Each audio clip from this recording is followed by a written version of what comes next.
All right, well, it's great to see you all. I'm Robert Buxton. Thank you for coming out this evening. So I'm going to play classical music. I'll talk about it. I'm going to play in the end a little bit of old-timey gospel too. So, you know, I always like to do some little improvisation in the beginning. I think last time I said give me random notes. We did that. Well, today I want to try something on the silly side. I like to take a melody, like let's say Happy Birthday, and try to imagine how different classical composers would do it. So for example, you could take Happy Birthday in the style of Mozart, like, you know.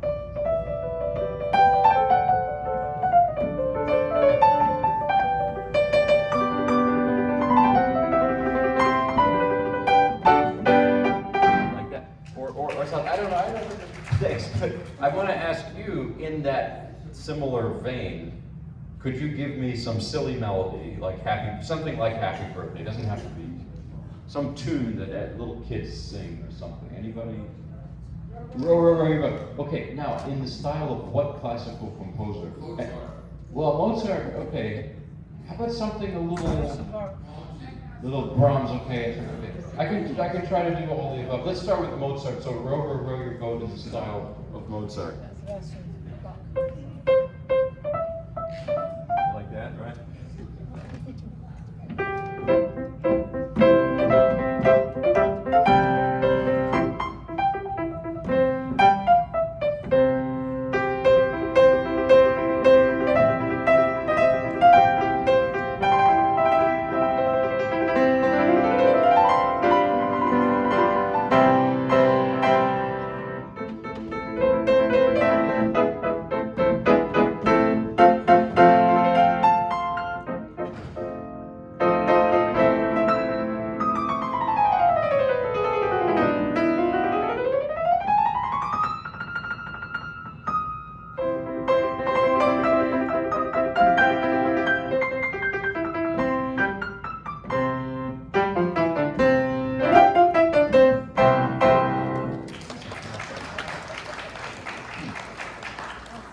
Now you said Brahms, just a couple, then we'll do the real program. So.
Thank you. Well, that's just silly. So now I'm going to play. Last time I started with Ave Maria by Schubert, arranged by Liszt. You want to hear it again? Okay, I was debating because I'll start with that. I did it last time, and then pretty much everything else I'm going to play is new since then, newish. And so let me start with that. The Ave Maria by Schubert is one of his most famous pieces. It's for voice originally, and I don't sing. I'm sorry. I've tried it and it doesn't work. I have these singer friends who have told me to try singing because they said anybody can sing, and so I sang. And they said just breathe deeply, just believe in yourself. All these hippie anecdotes they would say, and then I start singing, and they say, well, I guess not anybody can sing. Don't sing. But Ave Maria, Schubert wrote in 1825. That's in the final years of his life. He died at the age of 31 in 1828. And he was very ill in those years. He knew his time was limited. And so he wrote an enormous amount of music at a breakneck speed. I read he would fall asleep wearing his glasses, wake up with his glasses still on because he was composing right up till the moment he would fall asleep, and then right in the moment he woke up, knowing that he had to write as much as he could. When he died, he was penniless, and he was virtually unknown except for a small group of friends in Vienna. And it was after he died that he started to become very much recognized and loved. And Liszt was one of the people who promoted his music after his death, because Liszt made these arrangements of many of Schubert's lieder or songs, including this one. And these were a prominent part of his concerts in the 1830s. The Listomania, you may have heard that word, thrown around. That Liszt was like a rock star of that era, like Paganini was, and he sort of modeled himself on Paganini. And what Liszt does, brilliant arranger that he was, the beginning sounds like the song. He doesn't change it a whole lot. He gives it to us in a straightforward way.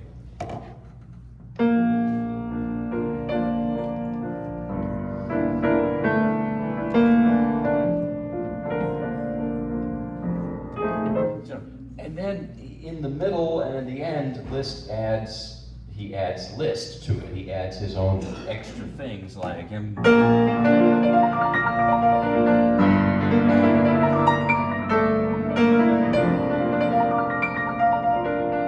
He adds these curls and things. The question is Liszt doing this because he's just a show-off? I don't see it that way. I think Liszt was a brilliant arranger, and he understood that without the voice, without the sound of the voice, and without words, it might lose interest after a while. It might become repetitive. So he adds these things to turn it into a genuine piano piece, and it works as a piano piece this way. So this is Schubert Liszt Ave Maria.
my wife is also a pianist, and recently she was asked to play for a wedding.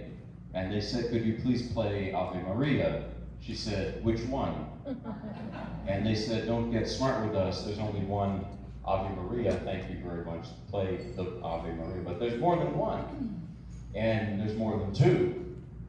But this is maybe not quite as famous, but it's pretty well known. This is another Ave Maria that I've learned recently. This is the Bach-Gounod, excuse me, the Bach-Gounod Ave Maria. And this is an interesting story behind it. In the 1850s, the French composer Charles Gounod was hanging out with his father-in-law, and they were looking at some Bach. They were looking at the Well-Tempered Clavier, Book 1, at this prelude, the very first C major prelude.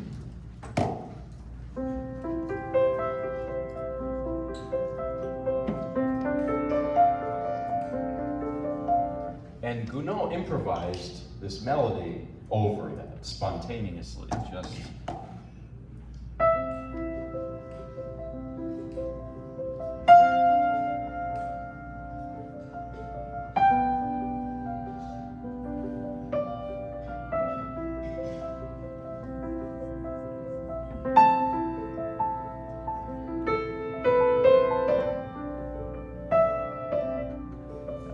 Etc.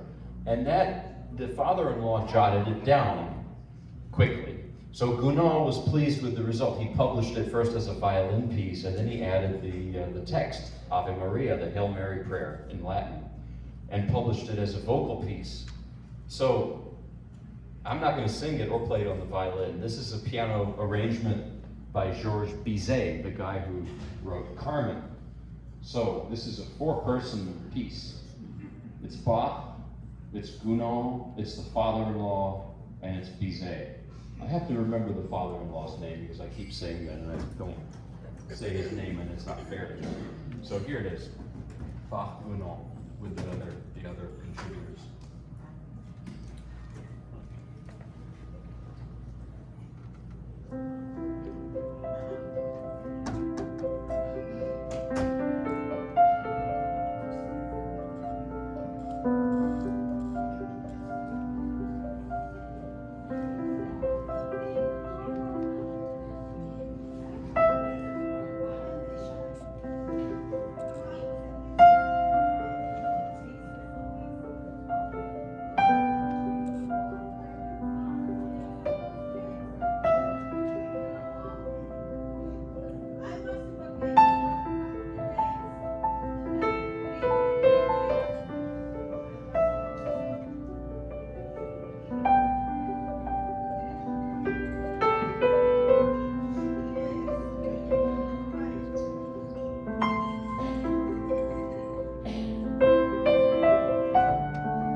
Thank you. I'm now.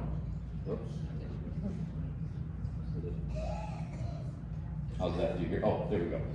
So now I'm going to play a piece by Robert Schumann, arranged by Liszt. And I was playing for you some other Schumann pieces last time, not this one. This is one of Schumann's songs, his Lieder. He wrote Lieder as well, just like Schubert did earlier. And this is called Widmung, dedication. If I were to sing it, the text is by poet Friedrich Ruckert. My German is not good. And this is a love song. He wrote it as a wedding present for his wife, Clara. I think it's one of the great love songs, up there with Yesterday and Smoke Gets in Your Eyes. It's right there. And Schumann, you know, he suffered from bipolar disorder. He had a very difficult life. And in those days, the early to mid 19th century, they didn't really know much about bipolar. They didn't have treatments, medication for it. Not that we have a cure or anything now, but I think there's more understanding of what it is than back then. And Schumann had sort of a rocky path towards music and also towards marriage because, you know, he started out, he wanted to be a lawyer, he flunked out of school. Then he wanted to be a virtuoso pianist, but he was in his 20s. He ended up damaging his hands due to the use of a contraption meant to strengthen the pinky finger. That's what I think happened. I read somewhere. And his piano teacher's name was Frederick Wieck. And Frederick was not a big fan of Robert Schumann because he viewed him as a temperamental bohemian sort who damaged his hands and couldn't play. Well, Frederick's daughter was named Clara Wieck. And she and Robert Schumann fell in love. You know, she was a great musician herself, a great pianist and composer. And they wanted to get married, but the father forbade it. And after years of going through the courts, maybe he did learn something at law school. They succeeded and they finally got married, and he wrote this piece for her. He actually wrote a whole song cycle. This is the first of it. And this music, it's definitely, you know, Schumann was bipolar. This is on the manic side. It's exhilarating. But it sounds like the feeling of being in love. You know, when you're in love, you don't talk to the person you love in an ordinary manner. Like the way we talk in New Jersey, where I grew up in high school. You know, hey, how you doing? You know, you don't do that. Your heart might be fluttering. You might have butterflies in your stomach. And that's, to me, it's all in the music. Like, listen to parts of it.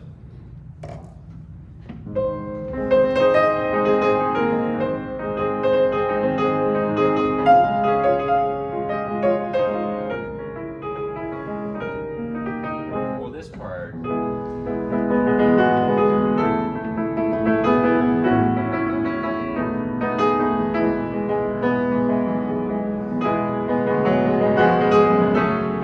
You know, Schumann's music My teacher said it can never be too stable. If you play it, like once I played him a Schumann piece in this way,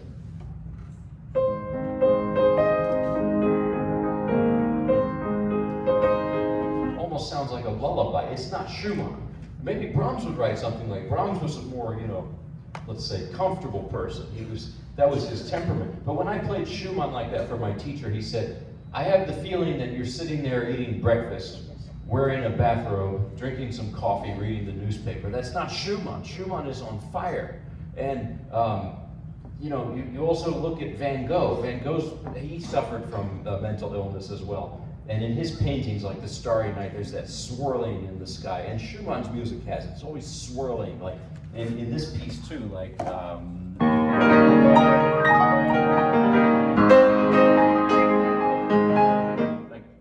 there's this wild swirling residue or something always in his music. So this is Liszt's arrangement for solo piano, and Liszt and the Schumanns, Liszt and Robert Schumann sort of got along. They weren't like the best of friends, but they were, good. They got along well. But for some reason, Liszt and Clara Schumann absolutely hated each other. And Clara would say, I read a quote a few days ago, Clara Schumann said that Liszt gives her the impression of being like a spoiled child. Liszt was a showy iconoclast, and Clara was more on the classical side of things. And if there was something that Clara could not stand, it was over-the-top, virtuosic pieces based on Paganini. Remember, even Brahms, I played with Brahms Paganini last time. Even with Brahms, who they had a very close relationship, possibly romantic, we don't know. But when Brahms wrote his Paganini variations, Clara hated them. She called them wretched witches variations. Now, when Liszt wrote his Paganini studies, which are really over the top, knowing that she wouldn't be able to stand them, guess who he dedicated them to? Clara Schumann. Practical joke. They did those things in those days too. So at any rate, this is Robert Schumann, Widmung, for dedication, arranged by Liszt.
Thank you. I think it goes to show. I mean, I love a lot of music, and I love all the music, of course, that I choose to play. But Schumann has something special. And I also think about people that I know who have bipolar or conditions like it, and that a lot of people who do, they're brilliant, and they're wonderful people. They have a heightened sensitivity to life and to things that, we shouldn't also think of Schumann as being somehow completely different from us. Some people even say, oh, he was crazy, his music is crazy, and I just don't see it that way. We all feel the highs and lows of life, and maybe with his condition, he felt it maybe even more so. I also believe had he had access to, treatment, he would have lived longer and written more. When he was in the grips of mental illness, he didn't write anything, he couldn't. Sadly, he died at 46 only, which he lived longer than Mozart and Schubert, but still, can you imagine if he lived longer? So I'm going to play a piece I learned on Sunday, so it's a little new. But I always like to play fresh things, even if the paint hasn't dried yet, even if it's not fully cooked yet. This is an Intermezzo #1 by Manuel de Ponce. Does that name ring a bell for anybody? I don't even know if I'm saying it right because I don't speak Spanish, but he was a Mexican composer in the early 20th century. And there are so many great Mexican classical composers. There's so many great Brazilian, Argentinian, Cuban, classical composers that we overlook, unfortunately. It's just too bad. This is such a beautiful piece. And what a lot of the composers like Ponce and others would do is, on the one hand, their music draws from a European classical style, but they also wanted to make, to put their own signature to it, and that would be the folk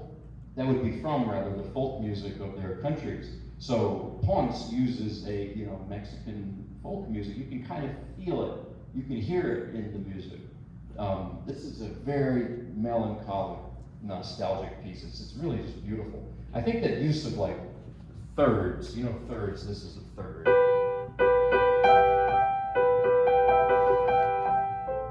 That's a typical thing in a lot of Mexican folk music. So this is the Intermezzo by Ponce. Ponce mainly wrote music for the guitar. I mean, not mainly, he wrote music for everything, but he's especially well known for his guitar music. But this is a piano piece that he wrote, and he wrote a lot of piano music. So here it is. Okay, let's make sure.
it should be more famous, but people are playing it. A lot of pianists are playing this now because it's like this magic piece, and it's like a secret in the repertoire. It's like, oh, this piece is really beautiful. So now I'm going to play something. I don't think I did any of this. Now maybe I did the 18th variation last time, the famous.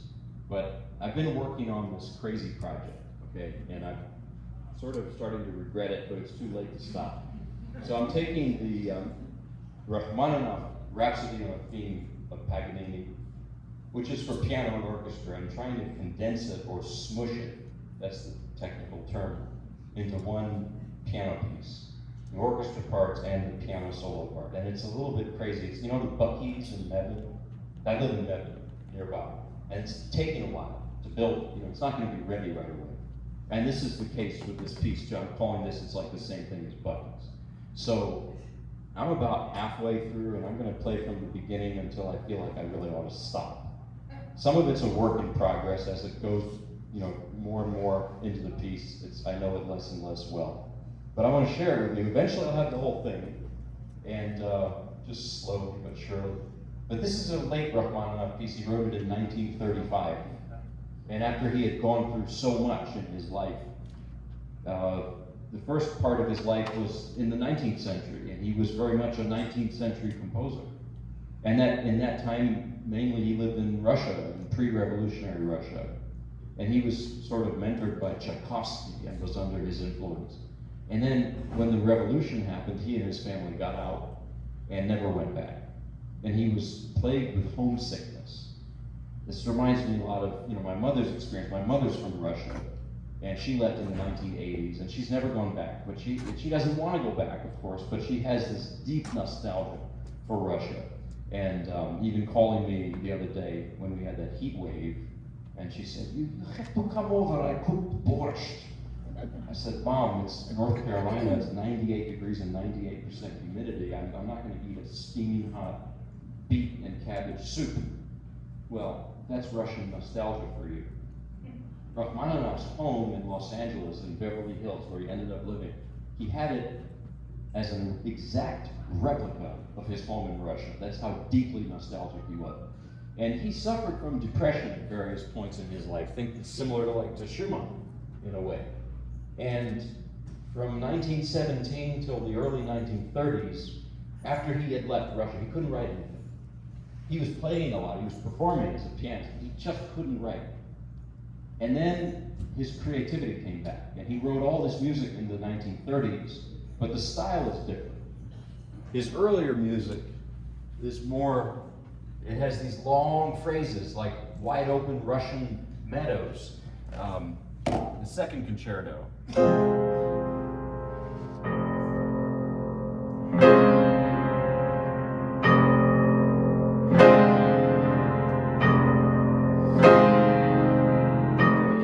It just goes, the phrase just goes endlessly. Here's another piece from Russia that he wrote, the B minor prelude, which goes like this.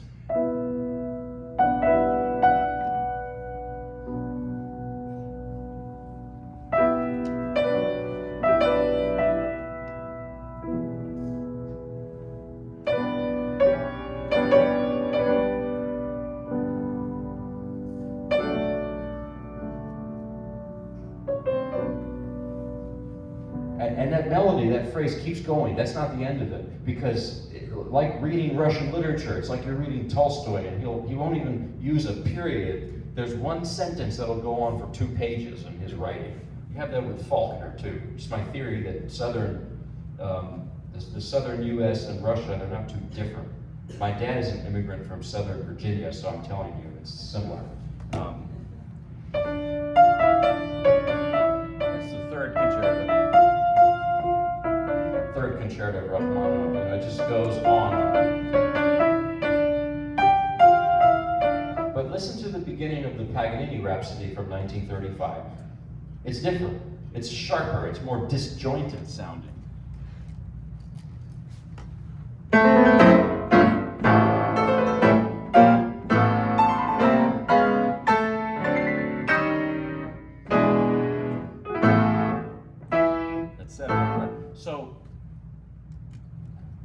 image of that moment and the whole piece in general. This is what you get when you put a 19th century Russian man in Midtown Manhattan in the 1920s and 30s. You have that.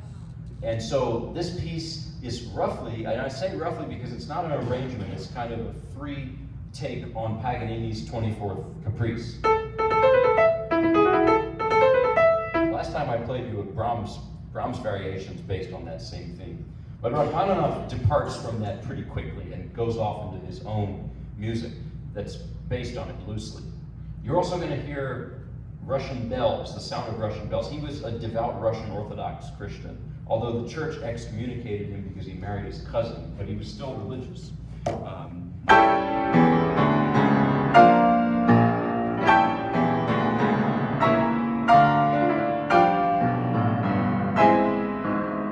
That's the Russian church bells, big bells in Moscow and St. Petersburg. Then you have this melody in this piece that he was obsessed with.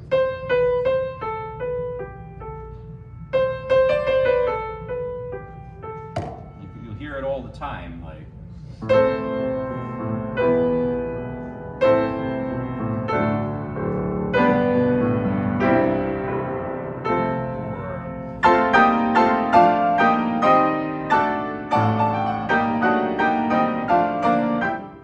That's the Dies Irae chant from the Middle Ages, the Day of Wrath. It's a very menacing melody. You know, he was thinking of his own mortality. And also I think he was reacting to the current events of the day, that the First World War had happened, the Second World War was on the horizon. So there's this apocalyptic feeling there. And just to give you an idea of how menacing that melody is, have you ever seen the Stanley Kubrick movie, The Shining? Well, when they're driving up the mountain to that creepy hotel, that's the music that's playing in the background.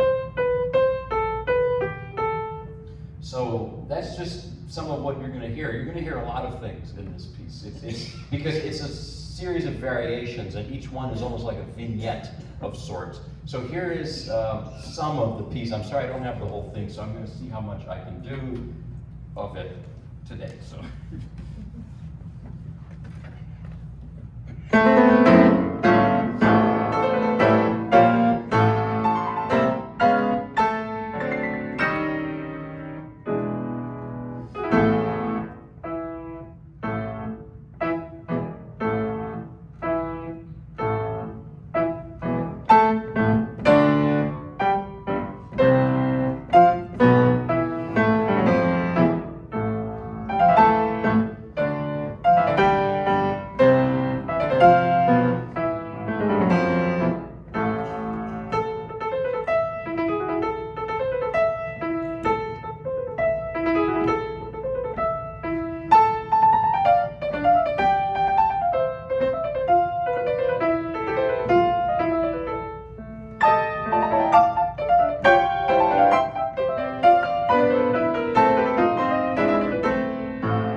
That's not all of it, but that might be 2/3 of it, maybe. Yeah, it's about two, because then there's more and it ends kind of loud. So, but that's part of it. Still working on it. I'm going to play some really short things now. This is The Flight of the Bumblebee, by Rimsky-Korsakov. This is from his opera, The Tale of the Tsar Sultan. In it, in Act 2, there's this bumblebee. Well, this prince who turns into a bumblebee so he can go see the Tsar, who happens to be his father. It's a Russian fairy tale, and they don't make any sense. They're weird. I grew up on these things. So this is Rachmaninoff's arrangement of it, and he doesn't change it a whole lot. He sticks to the facts. So it's short because the bumblebee doesn't fly around that long. It really sounds like a darn bumblebee.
Yeah. So I'm going to do one more classical piece. It's another version of Flight of the Bumblebee. So, have you ever heard two people tell the same story? One person sticks to the facts, and another person doesn't. They embellish. I like to do that. Embellish, they add whole sections to the story, the characters that are not even real. This is György Cipra, who was a Hungarian gypsy pianist. In the 1950s, he was imprisoned by the Soviets because he tried to escape communist Hungary. He was caught and sentenced to hard labor. And he was lifting these heavy stones all day. And he actually damaged the muscles and ligaments in his arms. And he would wear these thick leather bracelets for the rest of his life. You can see it in videos to support the muscles and ligaments. But as gruesome as that sounds, it did not affect his facility and his play. I don't think there's two pianists who play with just ungodly technique and brilliance to me. Art Tatum and György Cipra. They're just not even real. I can't do what they did. No way. By the way, Art Tatum, funny thing, only 3 fingers in his right hand actually worked. And how he played those runs, I don't even know. It's out of this world. So this is, I'm going to explain this way. This doesn't sound like the Flight of the Bumblebee in Cipra's arrangement. It sounds like swarms of yellow jackets and hornets.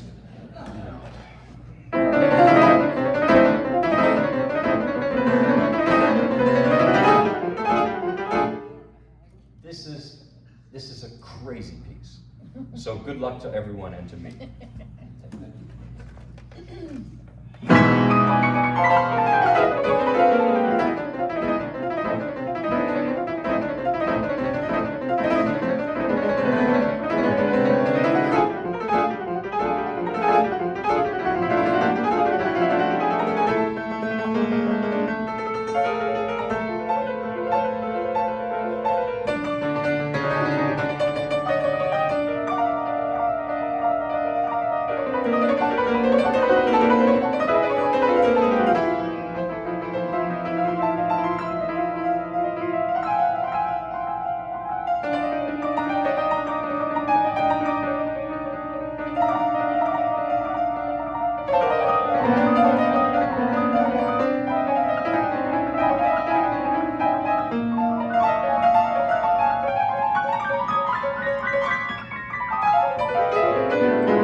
Now, getting a little cardio in there. So to close, I'm going to play some old time gospel. I always like to close with this. I told you I have a Russian mother and a dad from Southern Virginia, so I grew up on classical and gospel. This is a really old-fashioned gospel song that's not sung in churches all that much anymore, and it should be. This is called On the Jericho Road. You know it?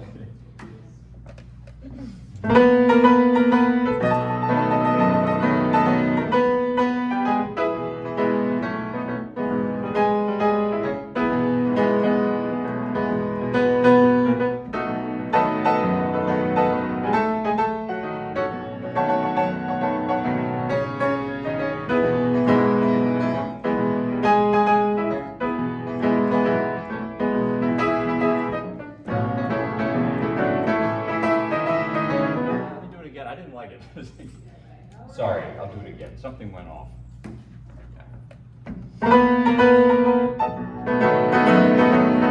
Also, I don't know what it is. Sometimes, I'll tell you what, I have to flip a big switch in my head to go from classical to gospel, and the switch is not fully done. Okay, so I'm going to do it now, and now we're going to play it.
Different style. Now I'm going to play How Great Thou Art. I'm going to play it in a real Southern gospel, slow style, just a pensive, way. So here it is.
will be very short and really the end. I'm going to play the last one. This is Old Time Religion.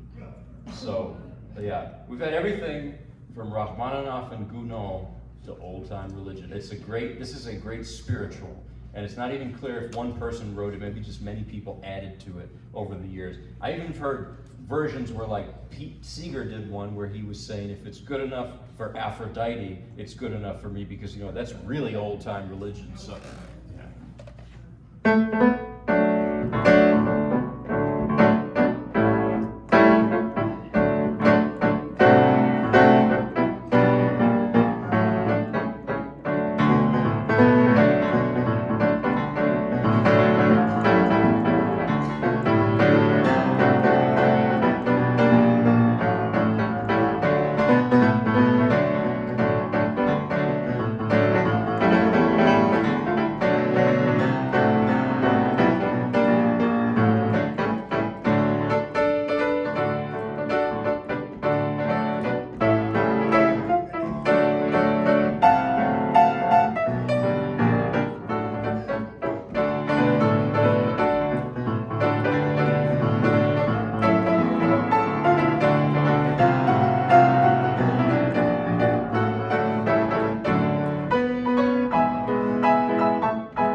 All right, well.